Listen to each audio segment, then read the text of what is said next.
because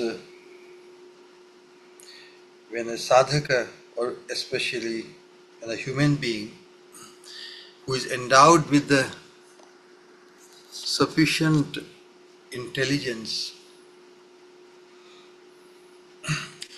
to understand the purpose of this existence, purpose of the creation, then he searches out for the cause of everything, because who wouldn't want to become connected to one's source? So in that endeavor, when he comes to appreciate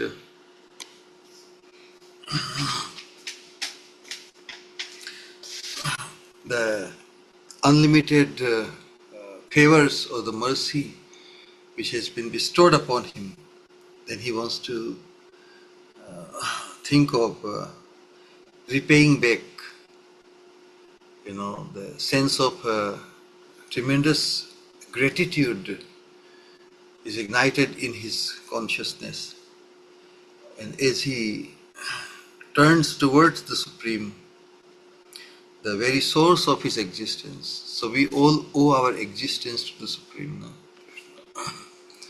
So in that process, it is as if the Supreme has accomplished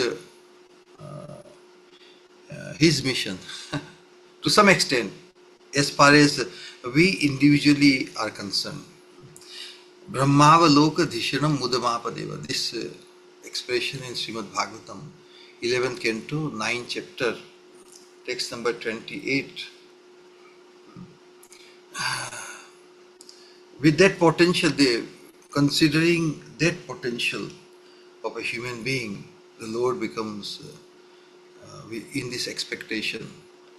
Although Krishna being supreme and complete in himself, he can afford to remain nirpeksha. Nirpeksha means no expectation, no apeksha from anyone. But if whatever Krishna does, if nobody else knows, what's his value?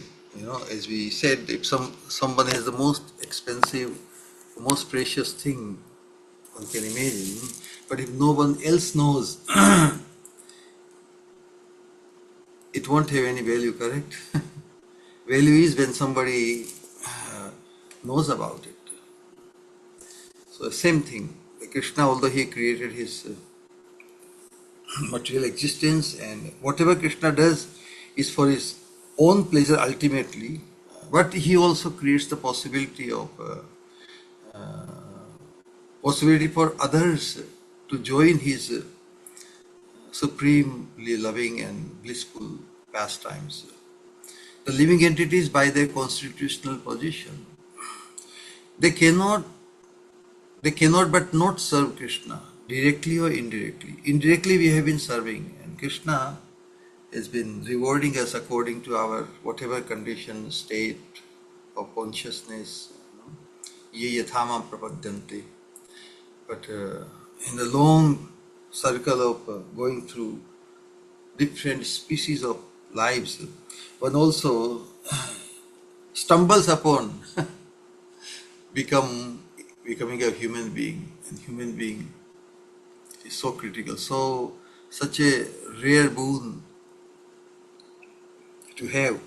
But it comes with its own obligation. If something special is given to us, not because of our qualification, but by nature's arrangement, that special opportunity is given to fulfill some obligation. And there is sufficient arrangement by the Supreme to look into that possibility for the human being. That's why as human being we all stand out very much. Nrideham adhyam. This is the best opportunity as a human being. Sulabham. It has been made available to us without our endeavor, without our any qualification or anything. Sulabham. Sulabham, the word Sulabham is very, very interesting. That it has been just given to us without actually ever qualifying for it. That's why it's possible that one may not value it. But through education and through satsang, one can come to this understanding and fascination. Wow,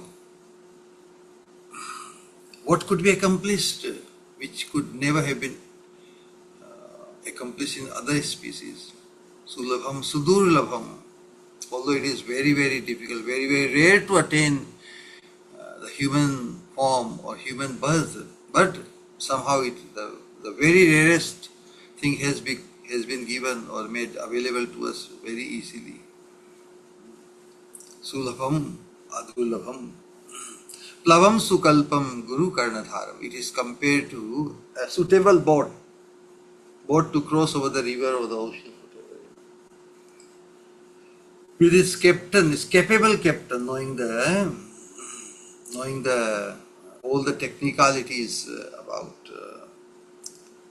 successful journey of life, crossing over from this shore to the shore beyond the realm of death and old age, disease and all these things, all the inevitabilities of a human existence or life's existence, completely freed from.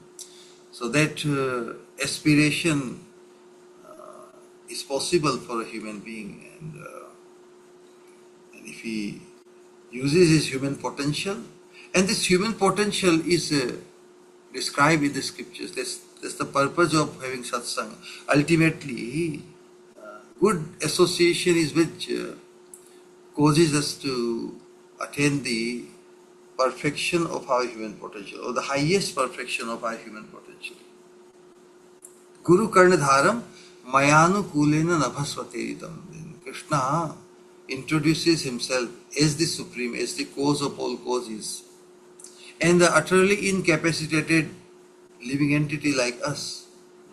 We can appreciate the prowess, the opulence, and ultimately the sweetness of the Supreme, because as much as he ignites our awe and reverence towards him, he also has the sweetness aspect, and he is ever eager to invite us and cause our attraction towards him for our own benefit. Krishna, by causing attraction towards him for all, it's the greatest benediction. So, being able to appreciate Krishna as he is, that is the minimum standard. That is the minimum platform every human being has to understand. So basically, the teachings of Bhagavad Gita is the very foundation of a civilized human being, where we acknowledge Krishna's opulence, his prowess, his identity as a supreme being, and then somehow or other, in a very dutiful and loving manner, to express our gratitude towards him. So in that process, one thing is should be always causing our fascination, that we are living in a very, very unique, special time. This present Kali Yuga is called Dhanya Kali Yuga. Dhanya means glorious or most, how you call it? Dhanya means which is, in this Kali Yuga we can make it all the way. So one who makes it all the way, he is called Dhanya. Dhanya means most becoming fully blessed. Yeah, that's the actual meaning of being Dhanya. If somebody calls you in Indian Vedic language, you are Dhanya means you have become fully blessed. And that potential is in all of us. And moving towards fulfilling that potential is the only duty for the humankind. Tasyaiva hetoho prayateta kovido na labhyate yad bhramatam uparyadha tal labhyate dukkavad anyatah sukham kalena sarvatra gabhir ramasa. This subtle moment of this time is so subtle. We become absorbed in the entanglement of the three modes of material nature, and the time passes away and leaving us still stuck here. That's why the time's movement is very, very critical for all of us, because we are we are constantly moving towards running out of time, as they say. Nonetheless, whatever time is left with us, we have the potential, we have the possibility of becoming fully awakened to the absolute end of our human potential. Currently, what we are discussing in Sri Prema Bhakti Chandrika, Narottam Das Thakur is providing all the necessary ingredients, everything, keep us ever enlightened. Remaining ever enlightened is called awakening. Incessant enlightening is called awakening. Now you cannot go back to sleep. In the slumber of ignorance and slumber of remaining total callous to our ultimate own highest self-interest. In last time's discussion, sloka number, what was the sloka? 16.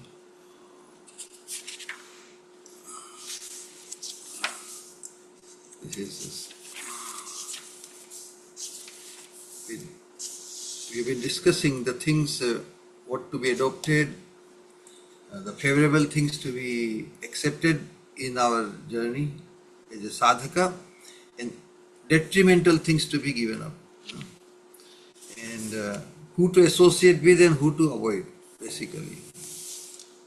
Although there may be many stalwart looking and many great statuses of yogis and jnanis and sannyasis, and the great worshippers of different demigods, we have to stay away with them, and we have to come above this entanglement of God fearing. In the name of God fearing, we follow so many, but our target should be God loving. We cannot remain stuck in the God fearing, because why we fear God? Is God to be feared? God is to be feared by the demons, demonic mentality people. So that's why Bhaktivinoda Thakur says that whether one is doing many pious activities, pious deeds in the name of religiosity, or impious deeds, both are sinful, because both sustain our entanglement in this material existence. That's why we have to become a pure devotee, and that's the minimum standard. We cannot afford to become distracted by all other alternatives which are available in the name of Vedic culture or civilized society. The following of even dharma, or the duties which are prescribed for the human society, divided into 4 varnas in ashrama. There is only to keep life in a controlled or disciplined manner. We have to become disciplined into the 4 basic sinful tendencies which we are engulfed into due to long-rooted conditioning. So there is no question of the religious principles actually are supporting or encouraging us to remain entangled to this material existence, the realm of independent, or trying to become independently happy through sense gratification. That is not our Swarupa. In our Swarupa, we are not the primary enjoyers. Krishna is. Actually, Radha Krishna Eka Atma, Dui Dehadhari. They are one in identity. Both are God. So how can God be two? Supreme cannot be two, but Supreme can choose to become a couple. No? They are one nonetheless. And they have the very function of the Supreme is to remain always absorbed in blissfulness, because Anandamayo Abhyasat, Rasova is Anand is their very identity. So in order to experience constantly and ever increasing experiencing blissfulness, so they have manifested into two roles, two functions.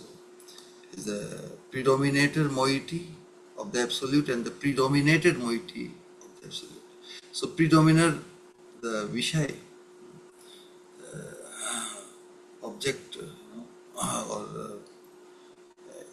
is Krishna, and the Ashraya Vigraha of the Absolute, or the predominated moiety. Moiety means one half. They are both only one, it's like the two sides of the same coin. So which is coin, which is, now both are the same, but they are playing a unique role in order to cause their ever experiencing blissfulness. So that is the absolute truth, of course, and everything else is meant to serve there. Everyone else is. That's why I said, Ekala Ishvara Krishna. Ishvara means one who controls everything, or under whose subjugation everything else comes. So whatever expansions, whatever manifestations, all of us, everything is only catering to serve their nature, and that their nature is ever remaining, enjoying the blissfulness. So those who are able to appreciate it as a human being, then they are given an allowance to enter their internal seva. Because everybody else is serving. Only to be served is Krishna. And that's the absolute truth. So when we come to appreciate the Supreme's position as the Supreme, then we will, in accordance to that, we will also be helped to realize as to who we are. In ignorance of our own identity as part and parcel of the Supreme Krishna, we tend to act independently.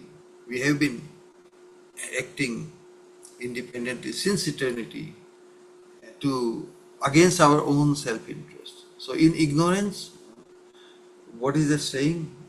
Where folly, where ignorance is bliss. It's useless to preach there where ignorance is bliss. So, and the so-called bliss in ignorance cannot be everlasting, and that is the drawback of ignorance. Although in ignorance one can remain completely oblivious to the fundamental problems of life, but that remaining oblivious to one's ignorance is no cure, So we don't want to just restrict our human potential to animalistic level. We all can come out of it, and by sufficient education, we can remain ever enlightened that the tendencies or the conditioning which we have developed, it can be modified. Man, by very definition, is one who can be modified. One who cannot be modified is animal. One who has become modified is called sadhu. Sadhu is also a human being. So one who becomes modified becomes fully blessed. It's called sadhu, na? And one who one does not need to be modified is Krishna Supreme. So in accordance to that, we can see where do we stand. We as a human being, we can be modified, and we better become fully modified to really have some some real achievement, and that is the potential.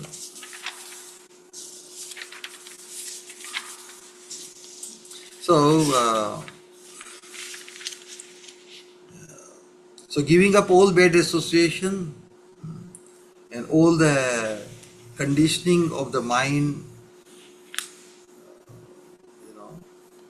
different disciplines and observing and reacting, becoming judgmental to our own situation, thinking that someone else is the cause of my misery.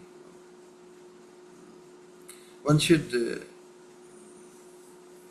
one should become free from that blaming aspect, complaining zone.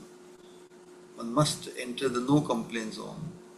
The so-called apparent miseries and all these lamentations, they are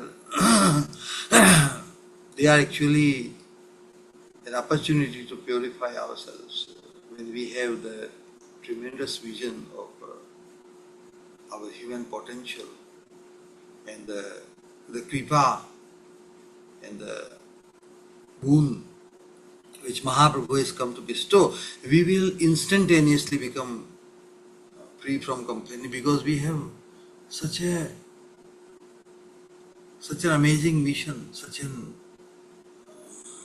amazing thing to be accomplished.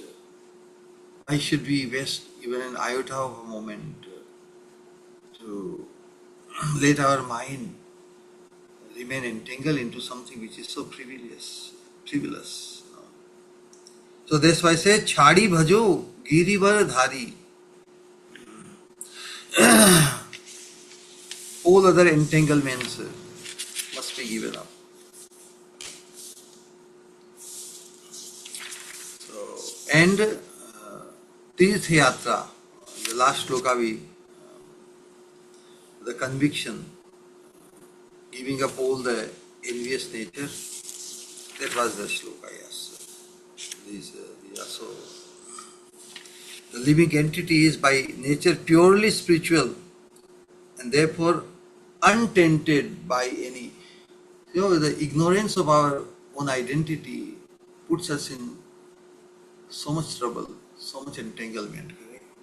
So, fundamental thing, the Mad Matsarya Parihari, the instruction, in the concluding part of last sloka, what Narottam Das Thakur said that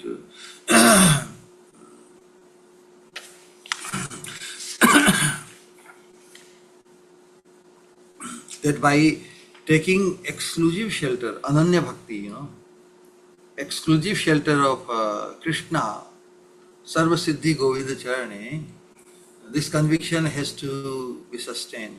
That only simply by taking exclusive shelter of Krishna, everything else will be accomplished.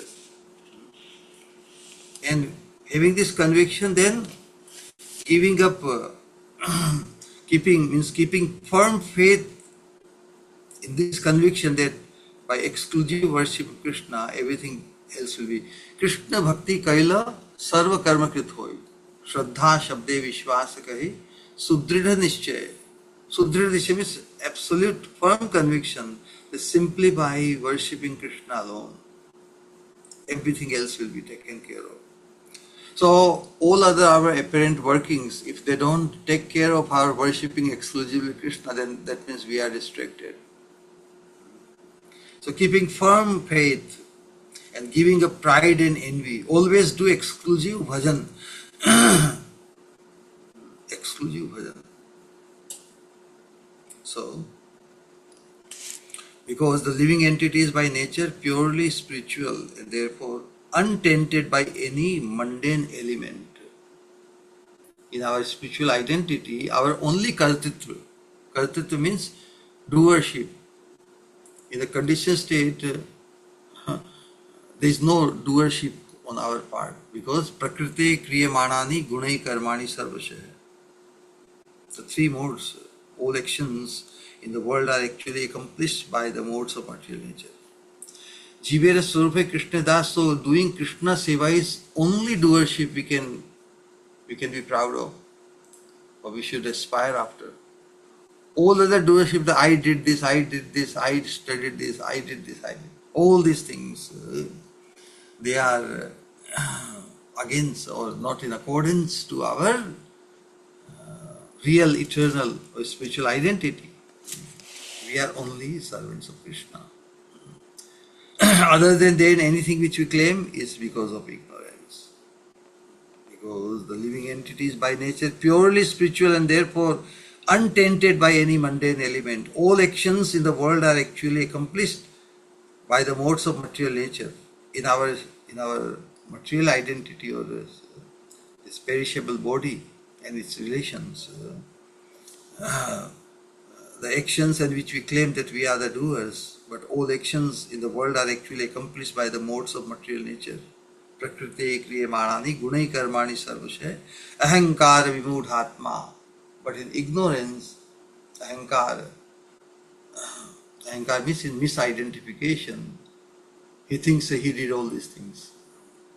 The only doership of the living entity is Krishna Seva. Other than that, anything which one claims to be doing is ahankara, misidentification. Vimudhatma, and that's why I say that having that conviction of exclusive worship of Krishna will take care of everything we need. We must give up madamatsarya, the pride. By thinking like this, surrender to the lotus feet of the Lord comes by itself. Thinking like this means having this conviction that worship of Krishna is only way for us forward. And in this material world, everything is being conducted by the three modes of material nature. We become just the observer because our only doership is Krishna Seva. So any other, our entanglement in any other functions of this world is like a aberration of the soul's real need. Correct? The conditioned soul thinks, so I need this, I need this, I need this. We need only Krishna Seva. Everything else is a aberration. You know? This word, I like this English word aberration. Aberration means extension or expansion or restriction, you know, like leaving the track, like the train leaving its path, astray, going astray. So by thinking like this, surrender to the lotus feet of the Lord comes by itself, and one automatically considers oneself unable to do anything on one's own accord. One is so dependent, one feeling incapacitated on one's own. He's a dependent being. So a dependent being will never be proud, correct? Because he's dependent. And to willingly acknowledge and accept that I'm dependent being. And dependence on Krishna is the real thing, to become independent. What a paradox, you know. By very nature, we are all dependent beings. We don't exist by ourselves. Our existence is caused by someone. Krishna is the source or the cause of our existence.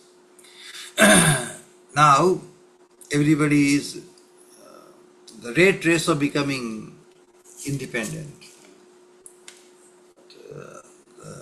The only way to become really independent is by becoming or acknowledging our full dependence on Krishna. By accepting and honoring, relishing, cherishing, thriving through our dependence on Krishna, we become independent. Why? Now we don't have to depend on anyone else. We become free from dependence from everyone else, every other entanglement, simply by becoming fully dependent on Krishna. Then our vision also changes. Then we see everything in relation to Krishna. Then the root of false pride will be pulled out of the heart, and humility will show its own honey sweet form and beautify the heart. When everything will be observed and perceived in relation to Krishna or caused by Krishna, the whole existence is seen as an instrument of Krishna. So only Krishna is doing everything, and is causing everyone as an instrument to act in accordance to Krishna's will. So when there will be no sense of doership falsely left for us, which is the root cause of false pride, that I did this, I, this, I in this. May is the sound of a god. You know. Mera, this janasya mohoham aham meti, this false identification or this entanglement in Maya, which is not, you know. By coming to this understanding that Krishna is behind everything, one becomes free from the root of false pride. The root of false pride will be pulled out of the heart, and humility will show its own honey sweet form and beautify the heart. Then the Matsarya. Matsarya means becoming envious of others. As we discussed many times, that envy is compared to what? Anybody knows? Envy is compared to the sixth stage cancer.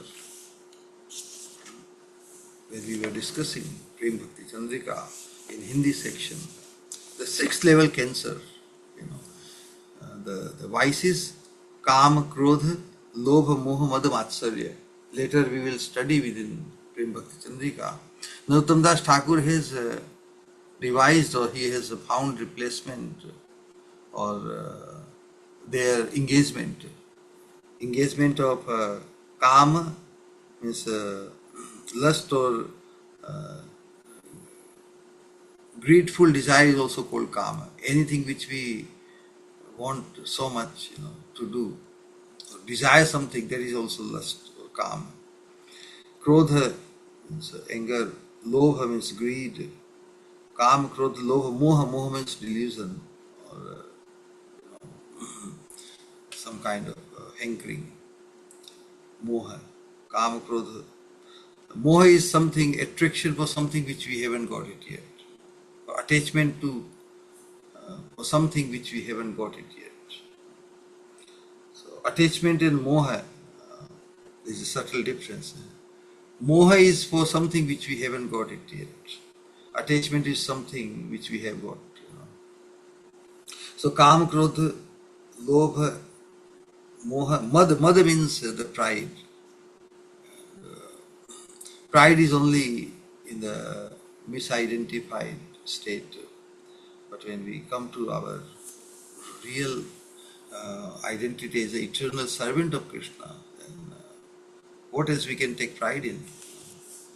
And accepting, by first acknowledging and then accepting, honoring and engaging or conducting ourselves in such a way that we remain, we can realize that we are the eternal servant of Krishna. And ultimately, what Mahaprabhu is exposed to us, the highest sopan, highest platform of attaining our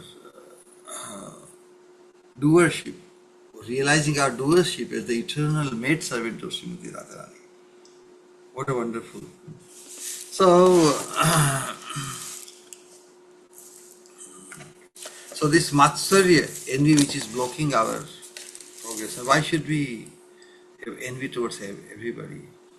On this path of Raganuga Bhakti, we all got equal opportunity, correct? Not only equal opportunity, but as we said many times, that we are going to get the same absolute fortune. Everybody is everybody is on the way to get a gold medal. So if everybody is a gold medalist or would be gold medalist, who we will be, who we will envy, because gold medal is aspired after, you know, is a cynosure of everybody's vision. But yes, I want a gold medal. So if everybody is going to get a gold medal, there would be left no envy, correct? So that's a unique, because the envy or Matsya resides within the heart when one is deprived of the right to worship the Lord. This envy alone of others, not being able to stand the superiority of others, you know. Parotkarsha, par means others, utkarsha means superiority. I cannot stand that someone is getting more than me, somebody is more recognized or more glorious, one is more money, more beauty and all these things. But they are based on our material identification. In spiritual identity, we are all equal. But the equality is not like other concepts of equality, like communists and others.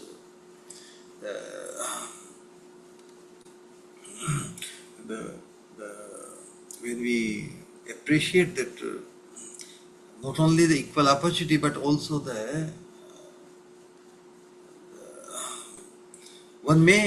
everybody may get the equal opportunity, correct? Like running, everybody gets the same go. Everybody get to start at the same time, but having different potential, they end up getting different outcomes. Somebody gets a gold medal, others have to settle with silver, bronze, or consolation medal. But on this path, everybody is going to get a gold medal only.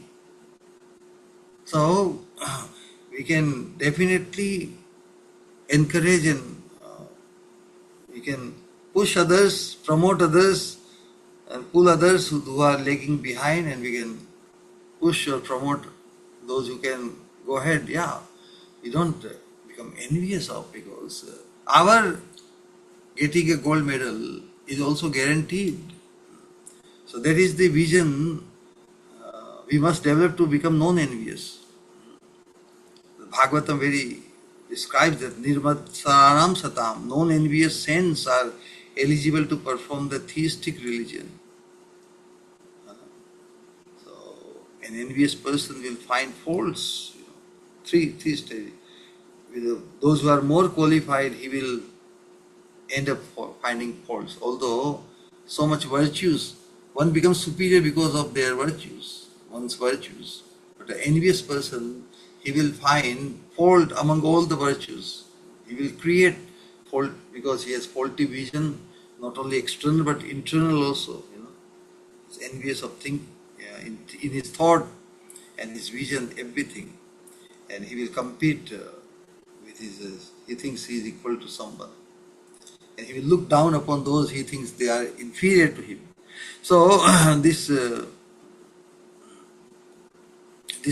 tendency or this enviousness must be rooted out. Others have replacement. Kama Krishna Sevarpane, lusty desire, or if one has intense desire or greed to get something, that can be engaged in Kama Krishna Sevarpane.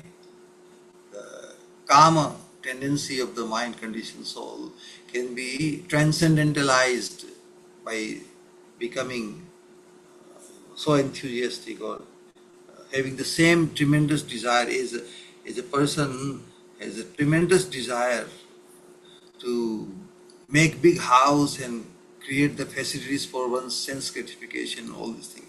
Same tendency can be utilized to create or make a big temple for Krishna, for Krishna's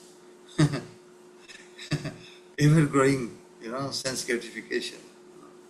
So one who thinks of facilitating Krishna's sense gratification, that is called love.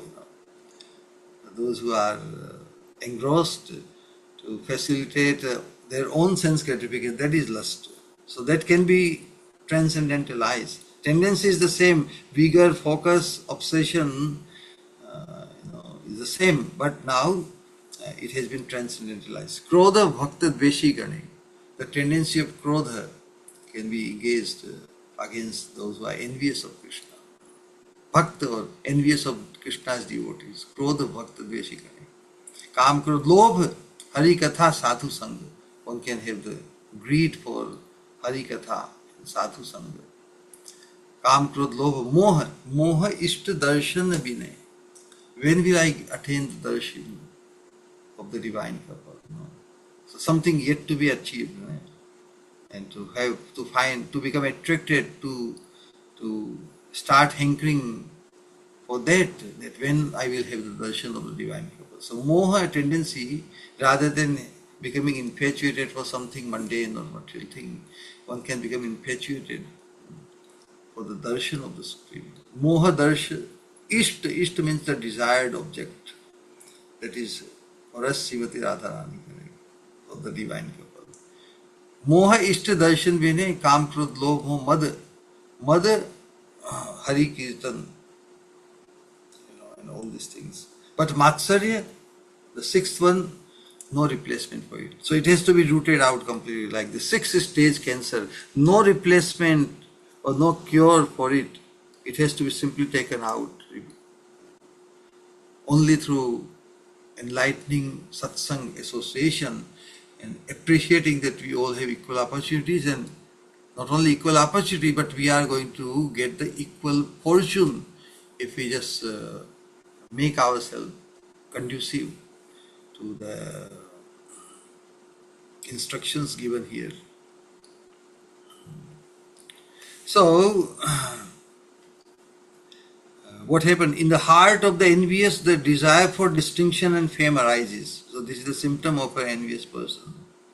From the sperm of the dog eater named Matsarya. So this envy or Matsarya is compared to a dog eater. From the sperm of the dog eater named Matsarya, the twins named fault finding and hostility are born in the womb of his wife named desire for distinction. So desire for distinction is the wife of envy, and their two twin sons are fault finding and hostility. So through these symptoms we can say how much it applies to us. So they are dancing. They are dancing means husband, wife, and their dancing will destroy and crush all good qualities in the heart. Therefore, the practitioner must always ward off pride and envy. Thereafter, in the conclusion, Narottam Das Thakur says, Sada karo ananya bhajana. Always practice exclusive worship. Exclusive worship means unadulterated worship. Unadulterated means exclusive worship. Worshipping only Krishna and only for Krishna's pleasure. Another aspect of unadulterated devotion means all other desires other than serving Sri Krishna is an adulteration. That's why Rupa Goswami, Anya Bhilashita Shunyam Jnana Karmadena Bhuta. The purpose of bhakti, the only beneficiary should be Krishna only. Why we do bhakti? For the pleasure of Krishna. If we make ulterior motives to be fulfilled, is the purpose of bhakti or the goal of bhakti, because through bhakti all results, all fruits are given. Bhakti is capable to give result of all other disciplines. Karma, jnana, yoga. So only through the help of bhakti, all other fruits or the means the goal can be achieved. But the real purpose of bhakti, real goal of bhakti is for the pleasure of Krishna. This is how one becomes devoted to Krishna, the Supreme. Only through the process of pure devotion service one becomes engaged and one can realize one's eternal identity as the eternal loving servant of the divine couple. So all other desires other than serving Sri Krishna is an adulteration of pure devotion. Therefore, Ananya Bhajan means giving up all past and present desires and worship Sri Krishna exclusively for his pleasure. Those who do not worship any other Godhead but me, Krishna says, Ananyas chintayanto mam, Ananya cheta satam, yomam smriti nityasya, tasyaham sulabham bhata. Krishna says, I can be easily attained. To attain me is not at all difficult, but one has to become an exclusive, Ananya, worshipper of Krishna. So those who do not worship any other Godhead but me, who do not perform fruitive activities or engage in non-dualistic speculation, taking exclusive shelter of Krishna means do not worship any other Godhead and do not follow any other karma kanda, jnana kanda in the name of performing pious deeds or speculative knowledge. To think of oneself as the soul, non-matter. To think of oneself as a non-material. But what is the end? End is not na utpadaya yadi ratim. If it does not ignite our interest in Krishna, attraction towards Krishna, then it is so much distraction.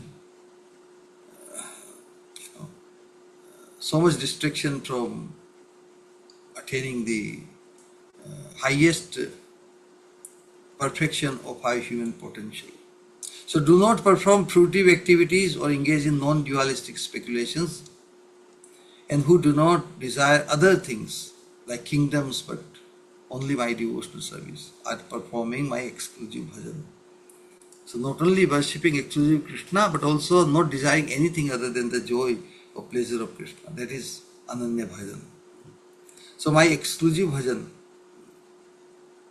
So those who perform Krishna's exclusive bhajan, fulfilling this definition of exclusive bhajan, not only exclusively worshipping Krishna but also not desiring anything other than Krishna's joy, they are the real sadhus. Rishike Govinda Seva, engaging all, Rishika means our senses, engaging the senses in Krishna's service. Na pujipo Devi Deva, not allowing our senses to become engaged or devoted to anything else, anyone else.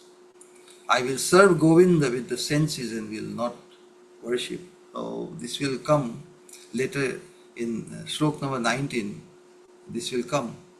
This, Rishike Govinda Seva na pujibo Devi Deva ei mata Ananya Bhakti Katha. So Ananya Bhakti was described so nicely in last sloka. Today's sloka, it's a very, this conviction, worship through conviction. So our worship should not be just apparent for the sake of doing it, just because we are asked to do. No, our faith is the most critical thing. Yadrishi Shraddha. Siddhir Bhavati Tadrishi. Although we may be apparently worshipping and engaged in many limbs of pure devotional service, but result, outcome will depend in accordance to, or will come in accordance to our faith. So what faith we are discussing here? Krishna Bhakta Angaheri, Krishna Bhakta Sangakari, Shraddhanvita Shravana Kirtana, Archana Smarana Dhyana, Nava Bhakti Mahajana, Ei Bhakti Paramakarana. The translation says, simple, Krishna Bhakta Angaheri, I behold the transcendental forms of Krishna's devotees. Heri means seeing, observing, just relishing the fortune and the beauty, and of course appreciating their consciousness. This is a real observation. This is a real Heri, or seeing. I behold the transcendental forms of Krishna's devotees. So forms of Krishna devotees are not limited to their apparent appearance, but also as we associate with them, we also feel their consciousness, and the consciousness beauty. What is the definition of beauty? Beauty is nothing but the purity of one's consciousness. This statement can be written. If somebody wants to describe who is beautiful, what is the criterion through which to gauge the beauty of someone. So on the spiritual platform, or from in our real sense, one's beauty is gauged, purity of one's consciousness is beauty, isn't it? So I behold the transcendental forms of Krishna's devotees who are beautiful because of the purity of their consciousness, and from consciousness comes the conscience, the viveka or the discretion. Vivek is consciousness, and conscience. Conscience is based in consciousness, correct? In according to our consciousness, every moment, whatever judgment we take or whatever reaction we do is called conscience. So beauty is defined by the purity of one's consciousness and conscience. So I behold the transcendental forms of Krishna's devotees. I associate with Krishna's devotees and faithfully engage in 9 kinds of devotional service, Shravanam Kirtan, like hearing, chanting, worshipping the deity, remembering the Lord's pastimes and meditating on them in their company, in the company of the pure devotees. This is the greatest knowledge and the greatest cause of devotion. This is the only means. Association with the pure devotees, beholding their beauty, will cause full perfection of our human potential. So associating means honoring our expressing our subservience to them. So hearing means so what is it? Hearing means hearing Krishna's holy name, pastimes and attributes with the ears. Chanting means singing about Krishna's holy names, pastimes and attributes with the mouth. Chanting means singing about Krishna's holy names, pastimes and attributes with the mouth. Deity worship means using rituals like all these different technicalities, offering different delicious articles to the deity. Remembering means to have a slight mental connection with the Lord, and one kind of recollection is called meditation. Who is faithful is explained everywhere. Who is faithful? So in this today's Sloka Tripadi, it is described how to do bhajan, faithfully hearing and chanting in the company of Krishna's devotees. Association is again emphasized. Krishna's devotees, pure devotees, because who is a pure devotee? It could be a subjective vision, but we have to appreciate the association. We will appreciate the association of those devotees whom we consider pure, isn't it? Krishna Bhakta Anga Heri, Krishna Bhakta Sangha Kari, Shraddhanvita Shravana Kirtana. On the strength of associating with Krishna's devotees, seeing their bodies, and so even an ordinary person will gradually attain faith and taste, swiftly culminating into Rati and Prema. On the strength of associating with Krishna's devotees, seeing their bodies, means coming in the vicinity, coming in the proximity of the pure devotees, then even an ordinary person will gradually attain faith and taste. There must be something, some vibrations or something oozing out of the, the continents or the very, very presence of the pure devotee. There's something very positive and very uplifting happens to a conditioned soul. That even an ordinary person will gradually attain faith and taste on the strength of associating with Krishna's pure devotees, seeing their bodies and so on. There is such a total purity.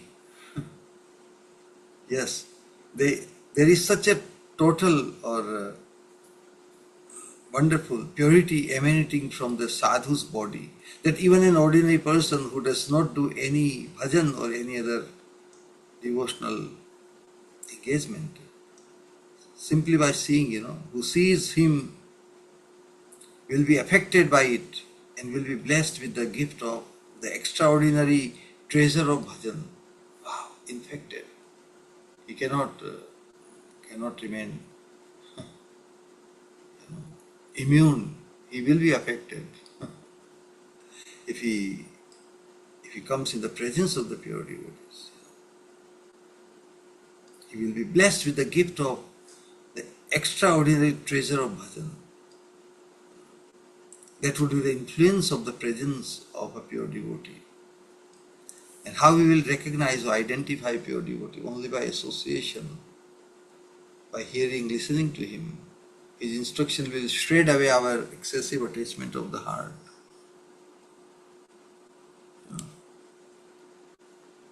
And then we can see him as our best well-wisher. Although Krishna is described as the best well-wisher, but who brings the message of Krishna, one who causes the transpiring of Krishna's message into our heart, then we value him no less than Krishna. So in his there's a Sloka in Srimad Bhagavatam, Sushushu Shraddha Vasudeva Sushushu Shraddha Vasudeva Katha Ruchi Shan Mahat Sevaya Vipra Punya Tirtha Nishevanat Punya Tirtha Nishev Mahat Sevaya. Who is called Mahat? Mahat is those who have been absolved of all sinful tendencies by serving such persons. So Sutta Goswami is speaking to the rishis or those who assembled to hear from him. He's addressing Vipraha, means, oh learned people, oh twice born sages, by serving those devotees. Which devotees? Those who have become Punya Tirtha Nishevana. Punya Tirtha means those who are completely freed from all vice. Great service is done. This is the ultimate or greatest transformation or change will come in the life of a person who somehow happens to serve those pure devotees who are completely freed from all vice. That way great service is done.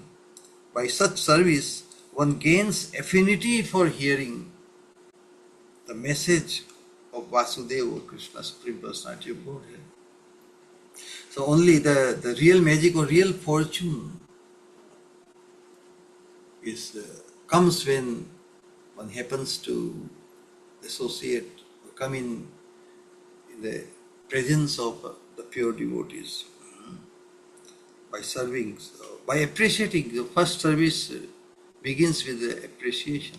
Appreciating somebody's presence in our life. That appreciation itself is a service. So that's why I said that by serving those devotees or appreciating those devotees who are completely freed from all vice. And how we will recognize that they are completely free from vice? Only by associating more, listening to them, observing how they walk, how they talk, how they behave, and all these things comes through association. And if our appreciation for them comes to the level of seeing them as pure devotees. Then the great service is done. And as a result of that, how can we not follow a pure devotee if we recognize? Most of the time we are not able to recognize a pure devotee, and that's why we are not inclined to follow them. But once we recognize, when our heart feels he is a pure devotee, how can we not follow him? How can we not accept the subservience and anugati to him? Our known recognition of a pure devotee has caused us to not surrender to him, isn't it? Because recognizing that somebody is a pure devotee, how can we stay away from him? If we are enlightened enough in this Bhagavad culture, our non-recognizing a pure devotee is only causing the delay in our becoming or having the possibility of becoming a pure devotee ourselves. So, the service of such a pure devotee, one by service, one gains affinity for hearing the message of Krishna. Wow, then we are on the track. We are on the track to go back to attaining Supreme. So, Srimad Bhagavatam describes this famous Satam Prasangan Mama Virya Samvito Bhavanti Hritkarna Rasayana Katha Tajoshanadashu Apavargavatmani Shraddharatir Bhaktiranu Kramishyati. One second.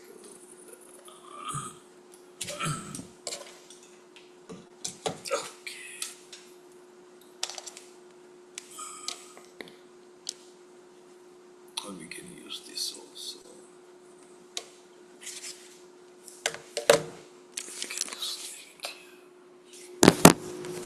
One second.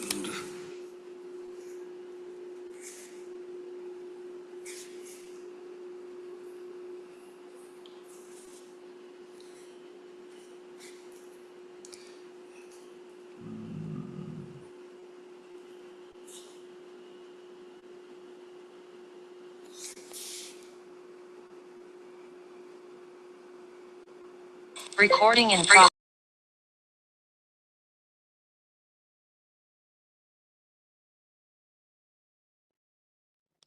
Okay.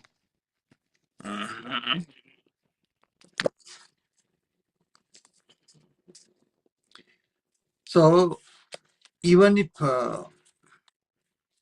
if someone wanders through holy places like Sri Vrindavan for other regions, mundane regions, the purpose of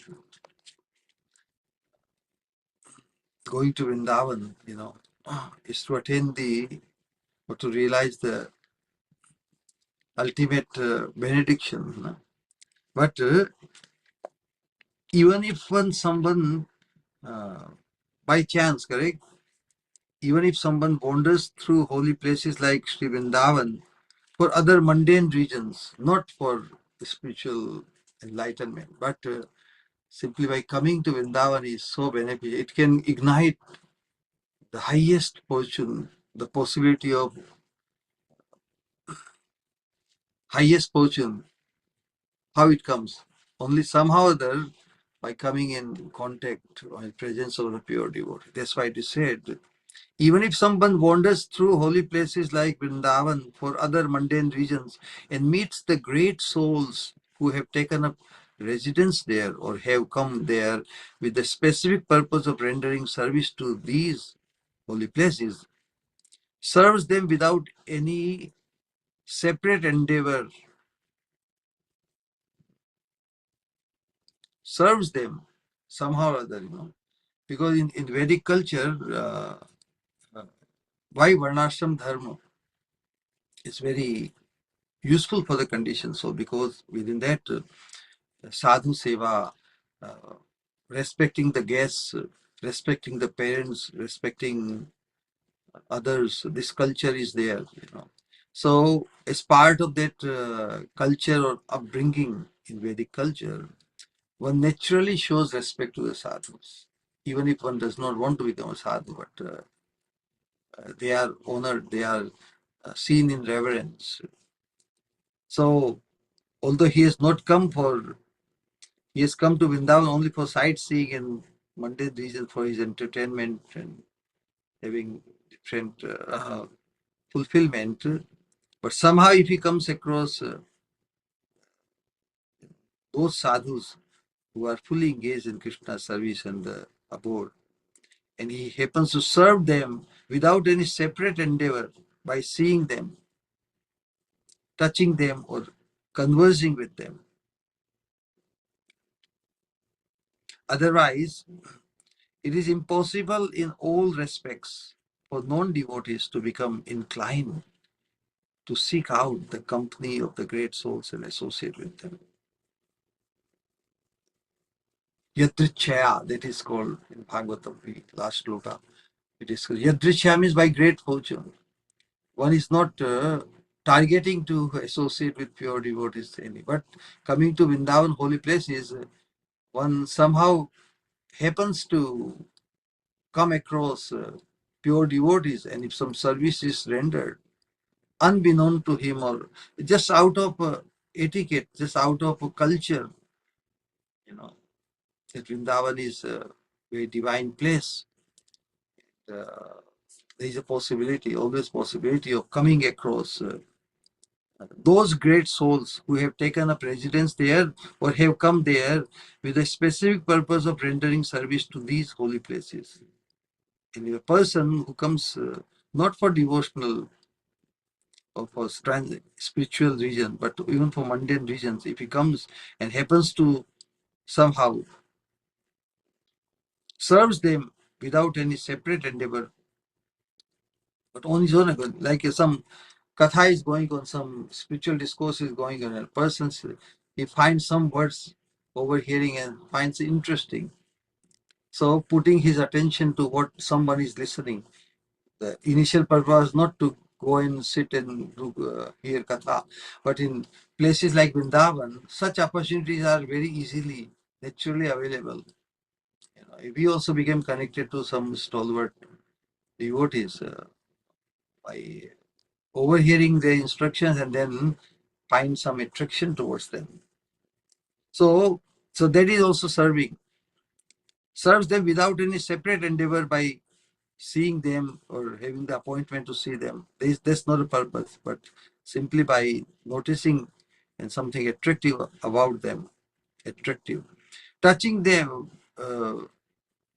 without any separate endeavor by seeing them, touching them, or conversing with them. Otherwise, it is impossible in all respects for non-devotees to become inclined to seek out the company of the great souls and associate with them. On the strength of seeing and touching these deeply realized souls, faith will arise in their conduct. And after hearing the naturally perfect discussions of these deeply realized souls on the personality of Godhead, they also awaken the desire to let me hear what they have to say.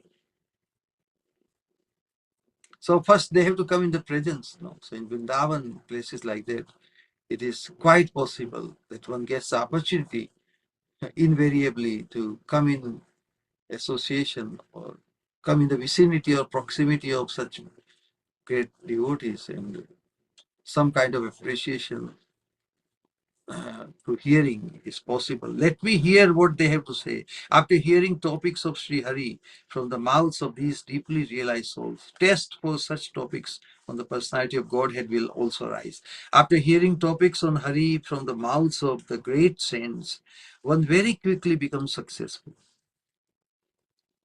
Hence, Lord Sri Kapil Dev told his own mother Devhuti, "O mother, whoever attains the excellent company of the sadhus and hears from them about my glories is very fortunate." So the fortune is very much available, made available in Vrindavan or places like that.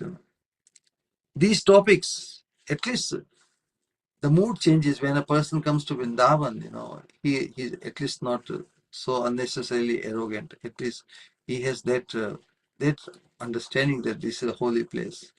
Although he is not going there to become holy, but at least he can overhear something wonderful. These topics, Kapil Muni says, "O mother, whoever attains the excellent company of the sadhus and hears from them about my glories is very fortunate. These topics serve like an elixir to the ears and the heart of the hearer, and as a result, he becomes a listener, correct? As a result, one becomes more and more interested, faithful, attracted, and devoted to me as a concomitant factor to all these things, as a consequence. All ignorance is also destroyed.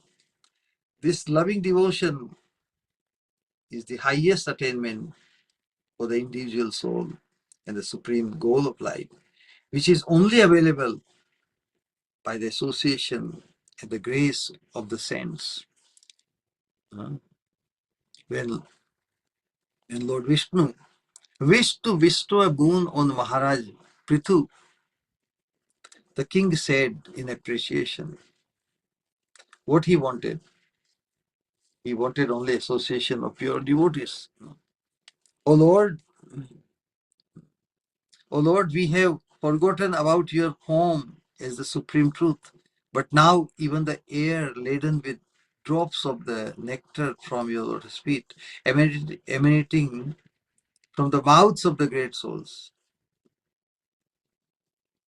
But now even the air laden with drops of the nectar from your lotus feet, emanating from the mouths of the great souls. So from the mouths of the great soul comes the nectarine Krishna Katha, correct?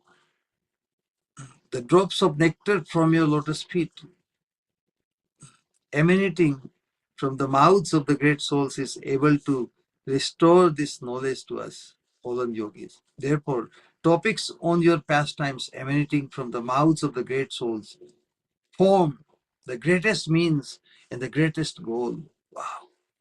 Greatest means and also the greatest goal. Because becoming so much interested or becoming into the uh,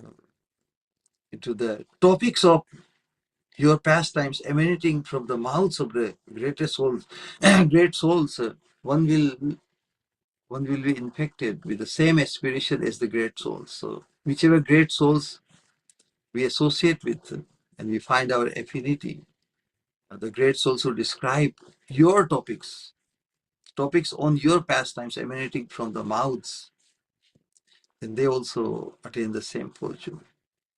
They also become capable of becoming as fortunate as the great souls. They also develop the aspiration to become a pure devotee. So that's why the association of the pure devotee is the greatest means and also the greatest goal, because becoming sheltered under this in the association of pure devotees invariably, inevitably will also make one a pure devotee. How one becomes a pure devotee? Only by associating properly in service to the pure devotee. Bhagavad Bhakti, Bhagavad Bhakta Sangena Parijayate. The pure devotional service is ignited in the heart of a person only by association with a proper mood and attitude, service attitude towards a pure devotee. We require no benedictions other than this, other than associate, to be able to associate with the pure devotees. It is natural for such statements to be found in devotional scriptures like Srimad Bhagavatam, but such principles are promulgated even in the Upanishads. So Bhagavad, of course, expresses the highest statement for the benefit of the human being, but such principles are promulgated even in Upanishads. A lot of jnana topics, knowledge-oriented topics are discussed in the Katha Upanishad, and in the end, it establishes that Brahma is hard to understand. Brahman is hard to understand, since it cannot be perceived or expressed with the words of the mind, words or mind. the supreme adhokshaja. Adhokshaja means beyond the excess of our senses. Krishna is Krishna is situated in the higher dimension, and our senses and mind cannot have access to him directly. How then can we know it or know him? This question is answered as follows. Naiva vacha na manasa praptam sakyo. Brahma or Supreme cannot be ascertained through words, the mind, the eyes, or any of the other senses. Then how can we gain knowledge about him? The Shruti answers to this. The faithful theistic Mahapurush will come to know it. So those who have absolute faith in the words of the scriptures. So theistic means those who have faith, absolute faith in the words of the Vedic scriptures, which are revealed knowledge. So, in order to realize it, on our part, absolute faith is needed. So, if you have absolute faith in the words of Bhagavad Gita and Bhagavatam, it is as good as having the realization, because absolute faith in the words of Krishna and Krishna's pure devotees will invariably make us also a pure devotee. So, who is a pure devotee? Who has absolute faith in the scriptures and the words of Krishna. So then, so the faithful theistic Mahapurusha will come to know it. Without the association and the grace of the theistic Mahapurusha, there is no way to discover this Brahma. There is no way to, because it is not our direct experience. So only by associating with those great Mahapurushas, those who are blessed with the realization of the Supreme through their, and we can feel that in their presence, the kind of life they live, kind of consciousness they are in with. So our consciousness will determine whether one is a Mahapurush or a pure devotee or not, correct? The beauty of the Mahapurush is the purity of their consciousness. So ultimate purity is to become to identify oneself as the choicest maid servant of Srimati Radharani. Can one's consciousness be more beautiful or more pure than thinking this way? Because this is what Krishna wants or expects of us. Expects of us is Mahaprabhu bestowed this boon. He says, hey, you want to please me? You want my favor? You want to become Krishna conscious? Okay, I will reveal the secret of becoming Krishna conscious at the highest level. So this Radha Dashyam, which we all aspiring, will make us the most beautiful, potentially. A choicest maid servant of Srimati Radharani. So it is firmly ascertained by Sri Shankaracharya in his comment. In the universal scripture, Srimad Bhagavatam, Srimad Bhagavad Gita, it is also said, Upadekshanti te jnanam jnaninas tattva darshanai.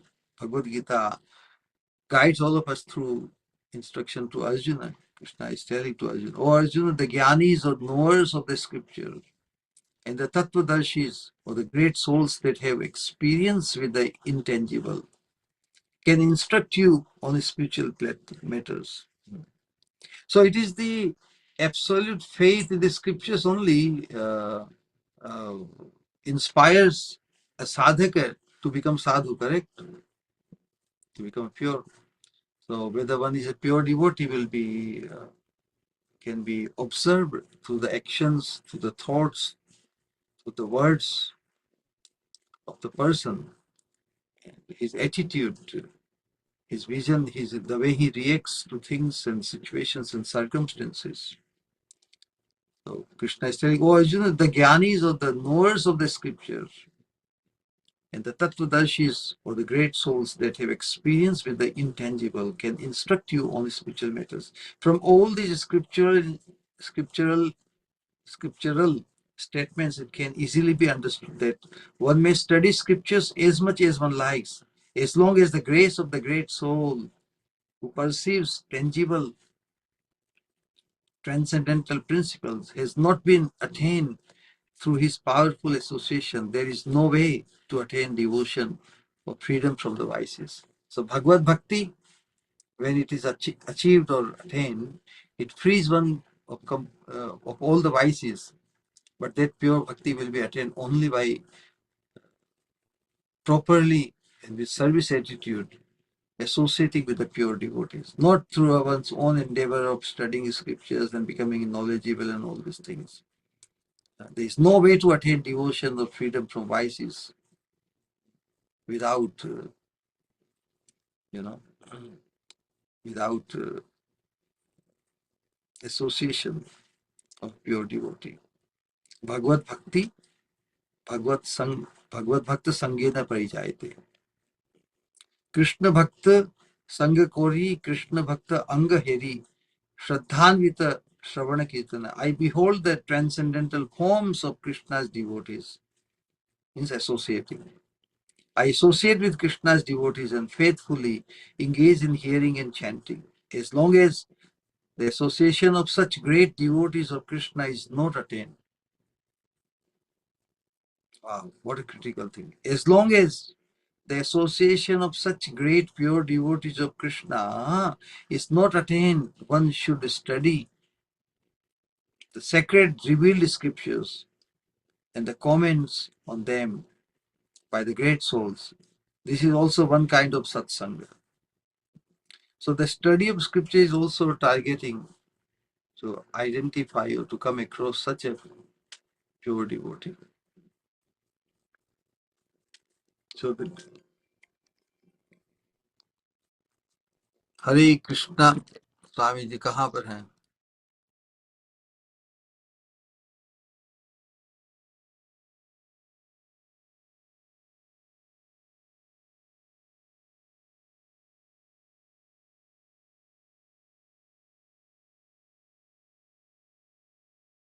Okay, so that's wonderful. It was a call from Maharaj who is going to pick us up in 1 hour for New York Rath Yatra.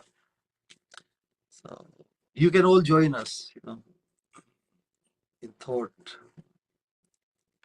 So where we were, there is no way to attain devotion or freedom from vices, except by associating with the pure devotees. Hence, Uttam Das Thakur says, Krishna Bhakta Sangha Kori. I behold the transcendental forms of Krishna's devotees. I associate with Krishna's devotees and faithfully engage in hearing and chanting. Beholding the pure devotees, associating means listening, serving them. As long as the association of such great devotees of Krishna is not attained, what to do then? Means as long as association of such great devotees of Krishna is not attained, one should study the sacred revealed scriptures to become at least knowledgeable, to have some idea who a pure devotee is or what a pure devotee looks like or feels like to be with. One should study the sacred revealed scriptures and the comments on them by the great souls. This is also one kind of satsanga, sacred company. So if out of the 5 limbs of pure devotional service, correct? The most essential, we discussed, no? What are the 5 limbs? Out of 64 limbs of pure devotee. The first one is Nama Kirtan.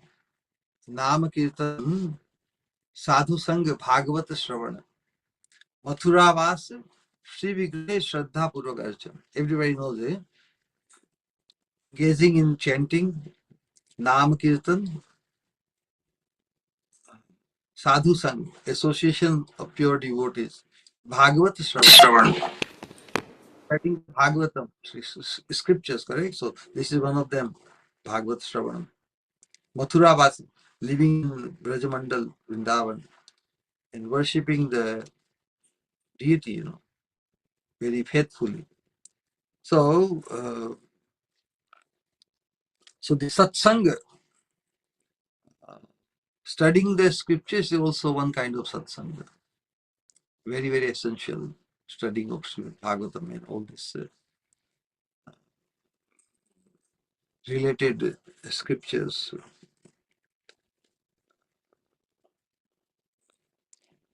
So after this, Nautamdar Thakur says, Archana Smarana Dhyan. So this, as long as one is not able to associate with the pure devotee because of circumstances. Yeah, so what the topic we were discussing, that association with pure devotees may not be possible all the time. Correct? But the study of Srimad Bhagavatam is readily available to all of us. But even study of Bhagavatam, it requires some free time and proper different circumstances. But this Nam Sankirtan one can take under all circumstances. That's why ultimate dharma, yuga dharma, especially for the people of this Kali Yuga who are disturbed by so many issues and so many situations, so many drawbacks. Prayena alpa ayush hai, short-lived we all are. Sabhya kalavasmin yuge jana mandaha sumanda matayoho. Bereft of good intelligence, mandaha sumanda matayoho. And it's very, people are very, very careless to their spiritual interest. This is the time we are living in. In spite of that, so we have been discounted so much. So just think this scenario. Manda sumanda mate manda bhagya hi upadruta. The circumstances always keep us disturbed one after another, issues coming. So it is described that in spite of such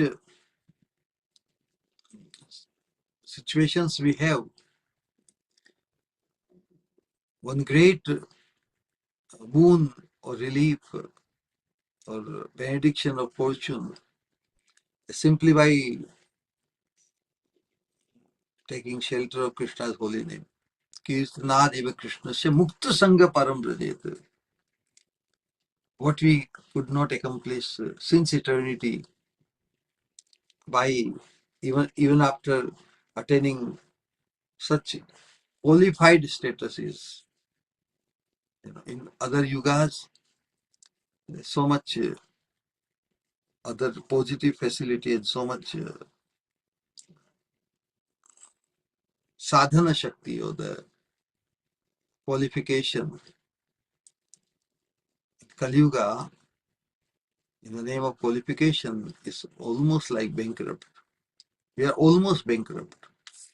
Why I say almost? Because there has to be something to make the transaction. As they say, nothing is free, correct? But if something is discounted so heavily, it is almost free, correct? Something which is worth a billion, if it is given for 1 rupee, but even 1 rupee is not available. What about 1 penny? So if 1 penny is not available, one can just scramble here and there and can just find 1 penny to get it. There are many, I come across many organizations, many humanitarian activities where anybody can get the meal, you know, but they have to pay a token, like 1 rupee or 5 rupee or something like that. India also. so that people don't waste, and especially only those who are hungry, they will come. See the point? To get 5 rupee in India is very easy, correct? So if 5 rupee will be needed to get the plate, they are ready to give totally free, but totally free, then people may not value it. But if something minimum required, okay, in 5 rupee you can get the full plate of food, uh, which will cost otherwise 100 rupee. So 5 rupee, even if the person is hungry, he will somehow get 5. You see the point which we are trying to apply here. Mahaprabhu has bestowing upon us the greatest gift which was not bestowed upon before, and he's making available that such huge, priceless, unprecedented fortune of Sri Radha Dashyam to our littlest endeavor, and just to appreciate his gift. We in Kali Yuga, we stand the highest chance to feel that we are bankrupt. In other yugas, it was very difficult to feel that one is bankrupt. And that's why Mahaprabhu could not bestow that gift to other yugas. So that little endeavor, would suffice with the proper attitude. Yeah, can I get such a priceless thing for this little? Yes. People of other yugas won't believe it. And those in the material world, those who are endowed with so many means and fortune and riches and all these things, when devotees say that by chanting one name of Krishna, you can be delivered, it sounds like too simplistic. And that's why people don't have that faith. But when a person is in destitute, when he's really hungry, you can get a big plate of Mahaprasadam or food for 5 rupees. He will definitely uh, will be able to do that much endeavor to get 5 rupees or 1 rupee, so that he can feel fulfilled. So that endeavor of getting at least 1 rupee is required, the minimum effort and the maximum benediction. So this should be known in the course of discussion, that what we are being offered is so priceless, and endeavor on our part is so minimal. How can we not appreciate it? How can we not appreciate the magnanimity or the Mahavadanyata of Mahaprabhu? After this, the Nautam Das Thakur says, Archana Smarana Dhyana Nava Bhakti Mahagyan. A Bhakti Paramakarana. Here, practices like hearing, chanting, deity worship, remembering, and meditation are mentioned. Meditation is included in smarana or recollection, correct?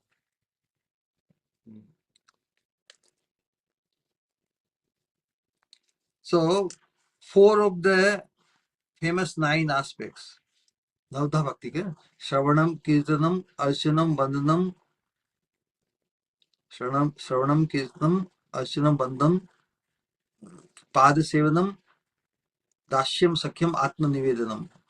So these 9, out of these 9, 4 of the 9 famous kinds of devotion are mentioned in this Tripadi.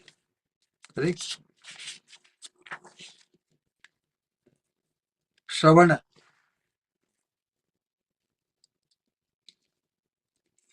Kirtana, Archana, Smarana, Dhyana. So these 4 are mentioned in Tripadi.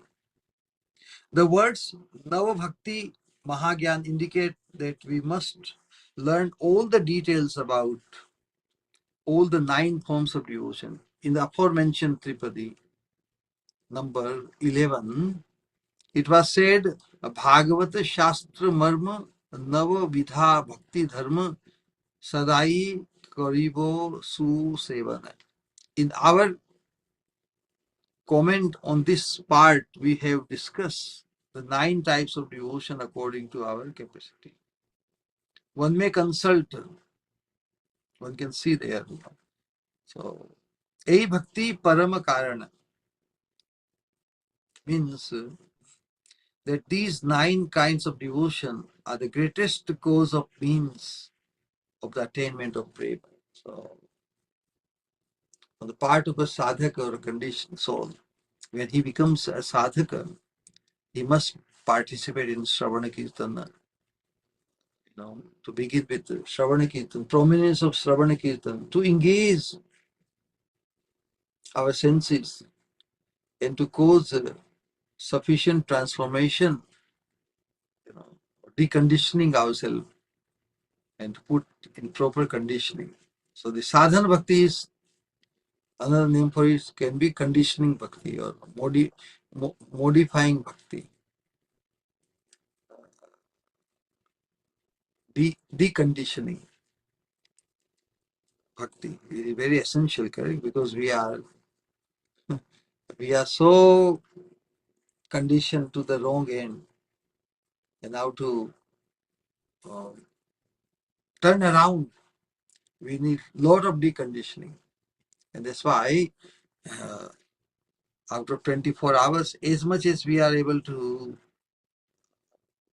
stay in good association, some engagement of devotional service that will eventually increase our taste to remain ever engaged in pure devotional service and to become a pure devotee. More and more deconditioning will take place, and more we will desire to become a pure devotee only, and we will not settle for anything else. So it's a matter of how nicely we remain engaged in the one aspect or one kind of this ninefold devotional service, which are further expanded into 64 by Rupa Goswami in Bhakti Rasamrita Sindhu. Basically, this engagement, A Bhakti Parama Karana, means these 9 kinds of devotion are the cause of attaining prema. The best items of bhajan are the 9 types of devotion, since they carry the power to bestow Krishna and love of Krishna. Amongst them, the greatest is Nama Sankirtan.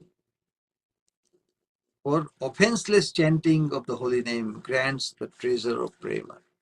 What else we need? We can stop here and have some interaction, some discussion.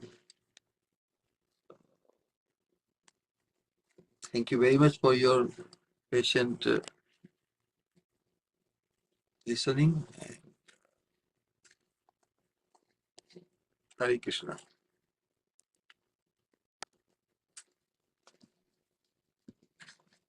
Hare Krishna.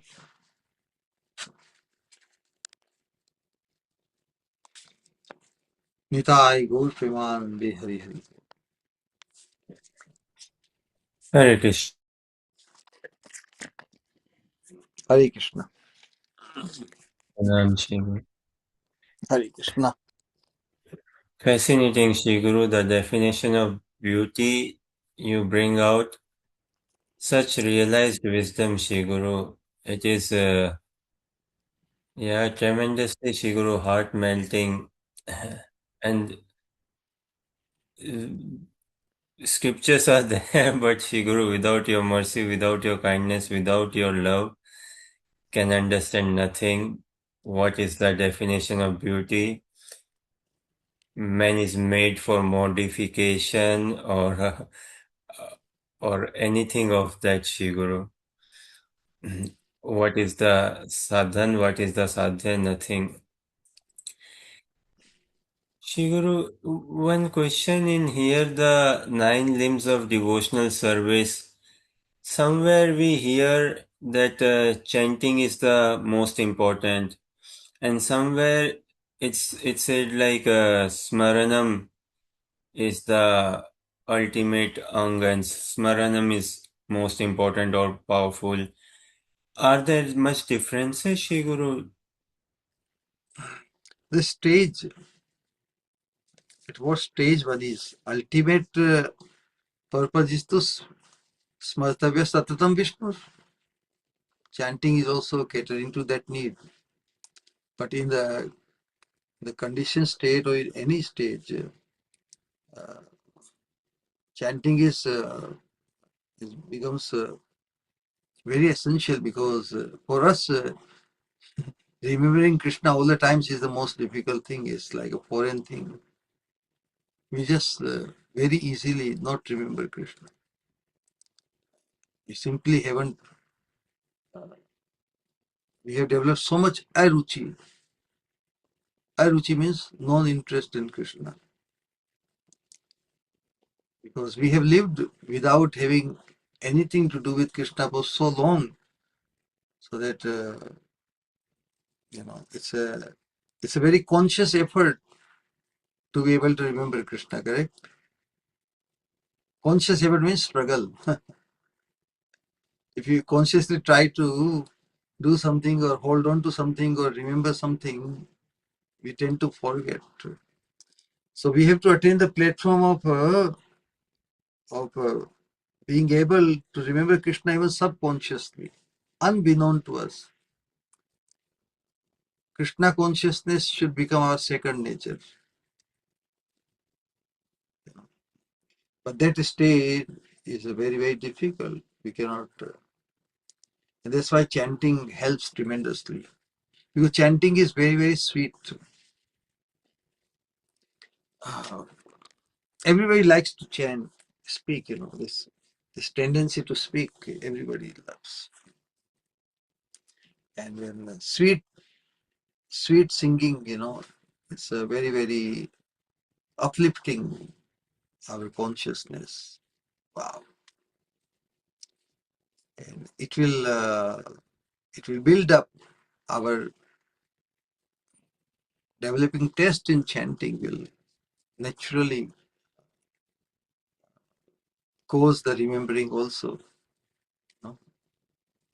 So you can say that chanting is to begin with Shravanam, Kirtanam, because this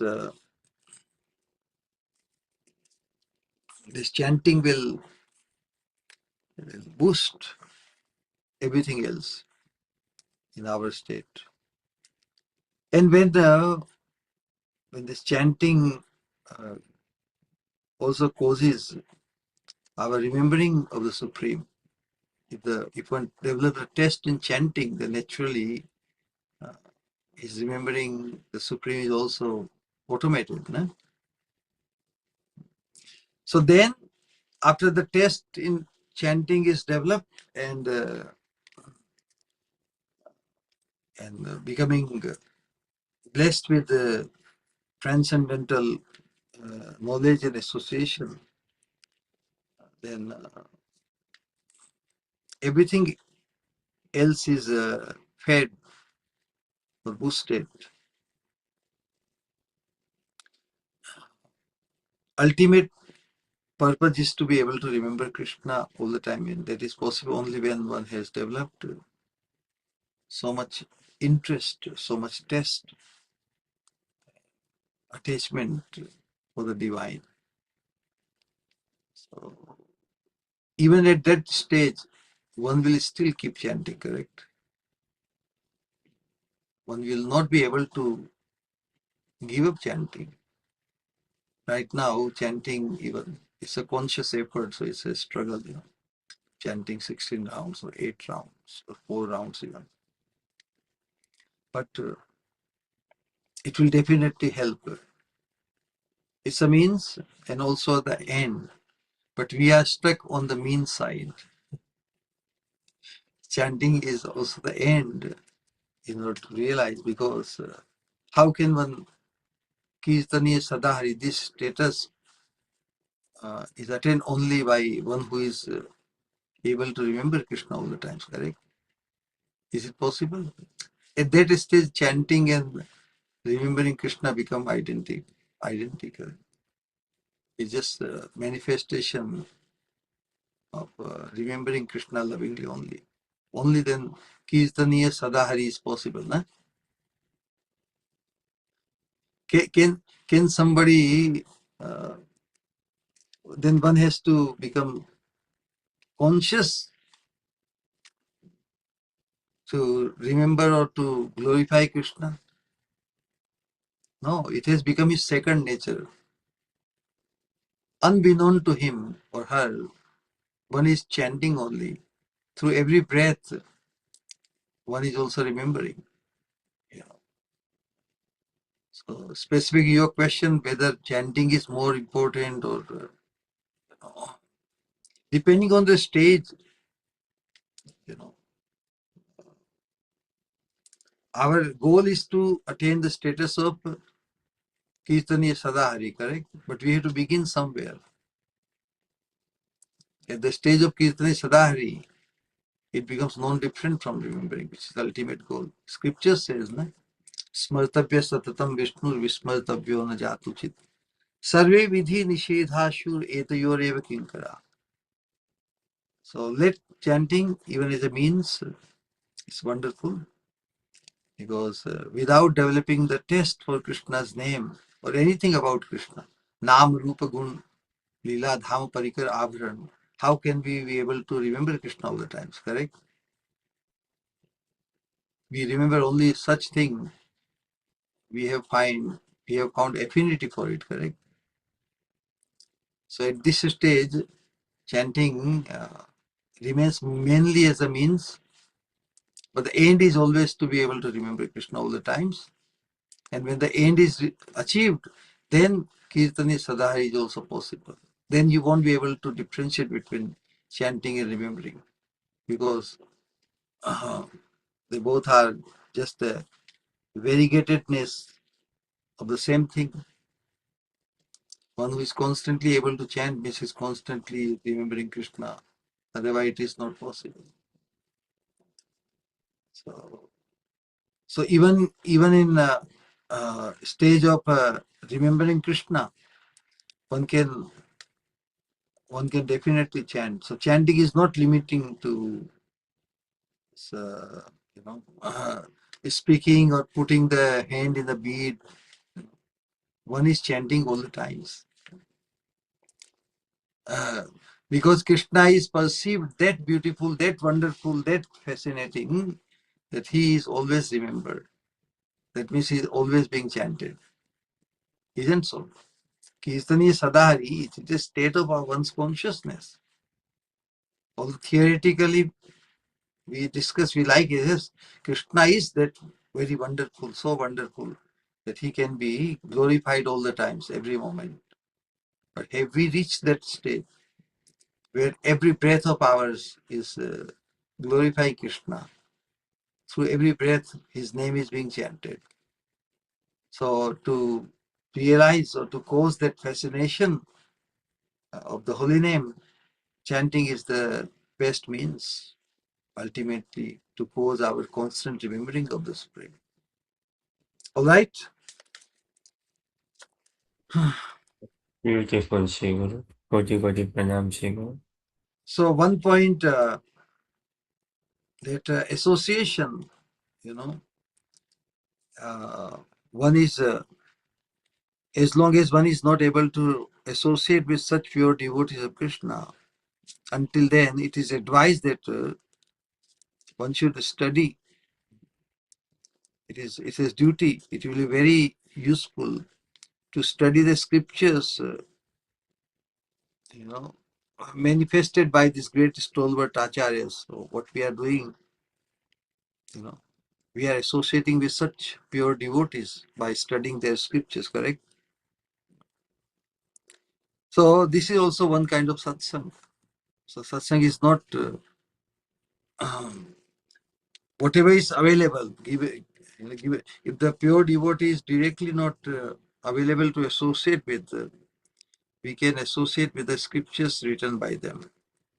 That is also satsanga. But ultimately, even if we study all the scriptures of the previous acharyas, and we can become very much inspired by their writings. But that is still is, one can say, oh well, I'm studying the scriptures of all the pure devotees I know.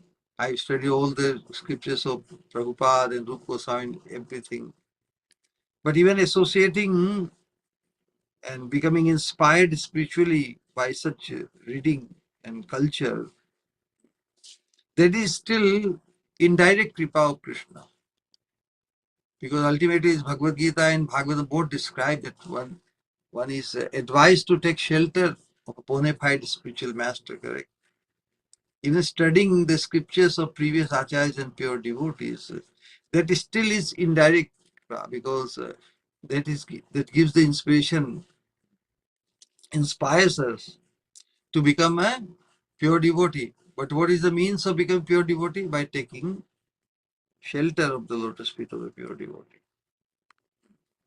So even inspiration from the previous, or the scriptures or the writings of previous acharyas, that is also indirect kripa. So Shastra kripa, studying and becoming inspired through the study of the scriptures, is the Shastra kripa. But even Shastra kripa is indirect kripa of Krishna. Even studying Bhagavad Gita, where Krishna is directly bestowing mercy to Arjuna, even studying Bhagavad Gita is indirect kripa of Krishna. What is a direct kripa? But when one takes shelter of the lotus feet of a bona fide spiritual master in the present, Sri Guru, when one takes shelter of his lotus feet with full surrender, then, and under his direction, when we study the scriptures, that is realized, that is appreciated as the direct kripa of Krishna. So once one takes shelter of a pure devotee, one feels that he has been directly blessed by Krishna. Because Krishna is Sakshat Hari manifestation. Is a direct manifestation of Krishna's mercy. So our coming across Krishna is through his mercy, correct? What is our connectivity to Krishna? Krishna is so far stretched from us, but his karuna which flows down from him. And through whichever avenue it reaches us, we feel Krishna becoming connected. So our connectivity to Krishna, our direct feeling direct mercy of Krishna only is through coming in touch with a pure devotee, Sri Guru, who is the embodiment of Krishna's causeless mercy. So connecting to him is like connecting to Krishna directly. That is not indirect, but remaining connected to and study of scriptures of all sorts, there is still indirect mercy of Krishna. In order to realize or experience the direct mercy of Krishna, one is to come in touch or in the shelter of a pure devotee in the present. So, so when the mercy of the scriptures, what is the mercy of the scriptures? They provide the inspiration to take shelter of a bona fide spiritual master. They are not telling, oh, you got enough mercy, enough kripa through the scriptures and through previous Prabhupada and all these things. No, their writings are giving us the direction to take proper shelter of a bona fide spiritual master in the parampara, in the present time. We cannot attain the full kripa of Krishna simply by limiting to our study of the scriptures and other previous acharyas. And when one becomes sheltered, when takes shelter of the bona fide spiritual master, then under his direction, when one studies the scriptures, then that one experiences the direct mercy of Krishna, is it? All right then. Nitai Gaur Premanande Hari Hari Bol.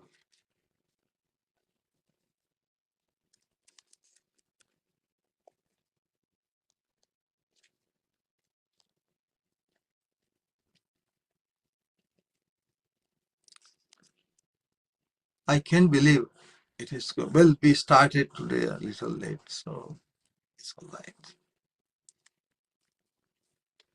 So we can, if nobody has anything to share or say or ask, we can.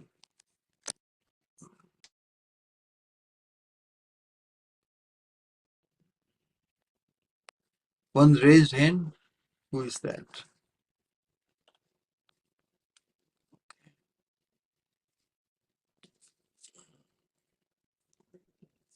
All right.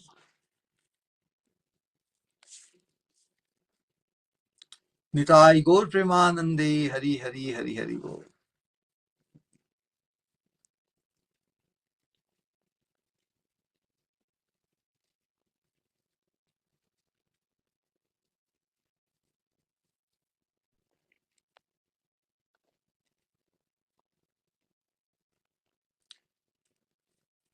So then,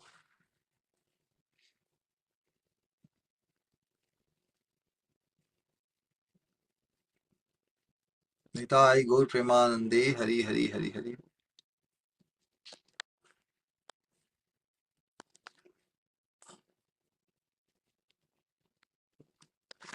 All right. I'm not listening anything, anybody. It's never all right, Shri Guru, though. It's never all right. No, Just no, Shri. sometimes it should be all right.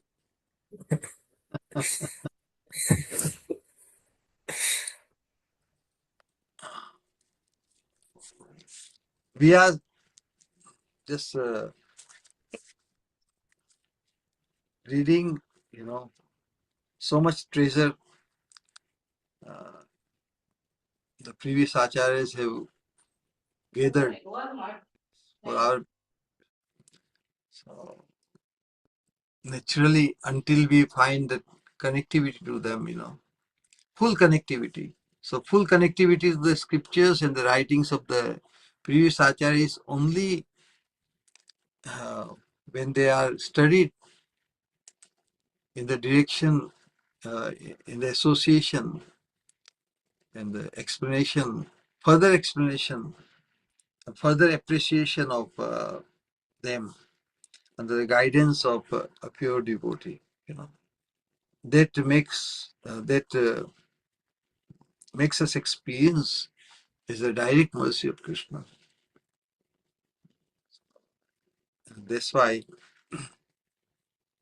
we must go. A sadhaka must go for the to be able to experience the direct mercy of Krishna by taking shelter of a bona fide spiritual master. That is the essence of today's sloka. Now, all right. Uh, Painfully, we make it all right. We try to make it all right. Shri Guru, I pray that it never becomes all right. It never becomes all right, Shri Guru. Wow, the whole world is hankering to be all right, and you are hankering ever to remain not all right. What a paradox. The doctor is asking everybody, all right, everybody is asking all right. And you are asking for otherwise. Why so?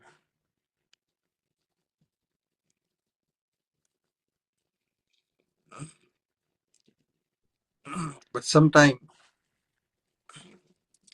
we have to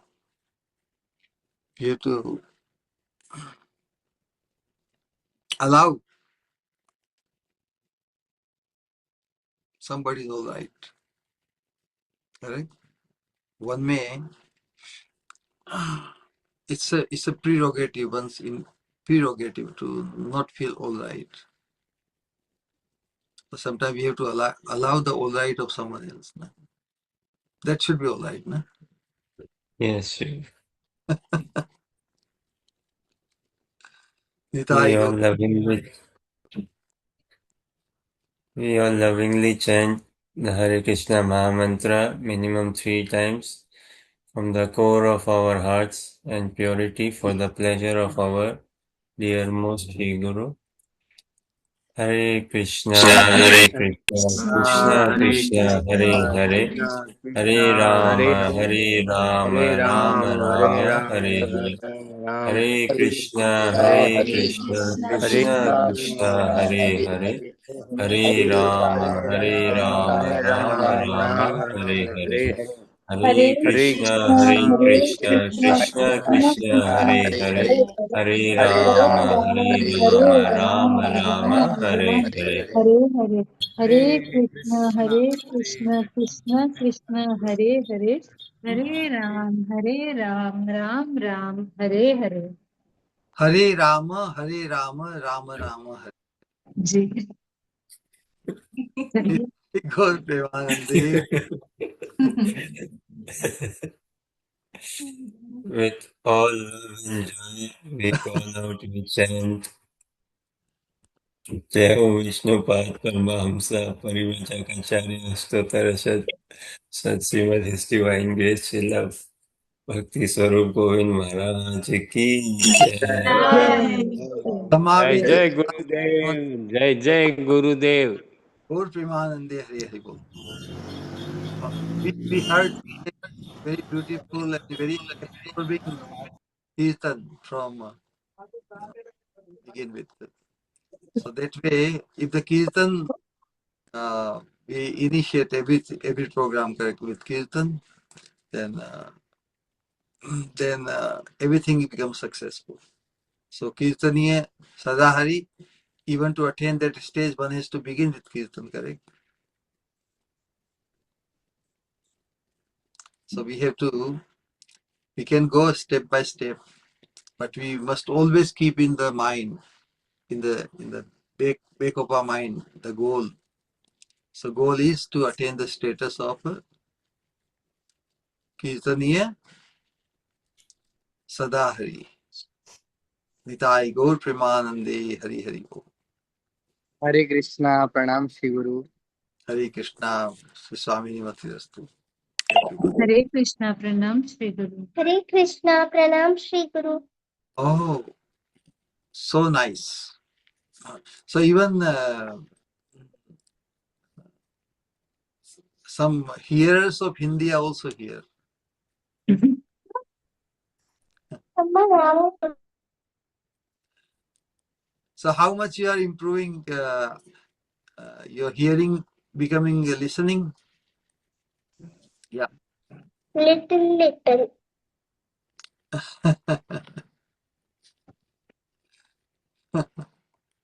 Okay. Nitai Gaur Premanande, Hari Hari Bol. So in exactly 2 hours we will join the Kirtan on the way to New York. हरे कृष्णा, दंडवत प्रणाम गुरुदेव. Hare Krishna, Sri Swamini Matirastu. Hare Krishna, Pranam Shri Guru. Hare Krishna, Hare Krishna. Hare Krishna, Pranam Shri Guru. Hare Krishna, welcome. Hare Krishna, Pranam Shri Guru. Nitai Gaur Premanande, Hari Hari Hari Hari Bol.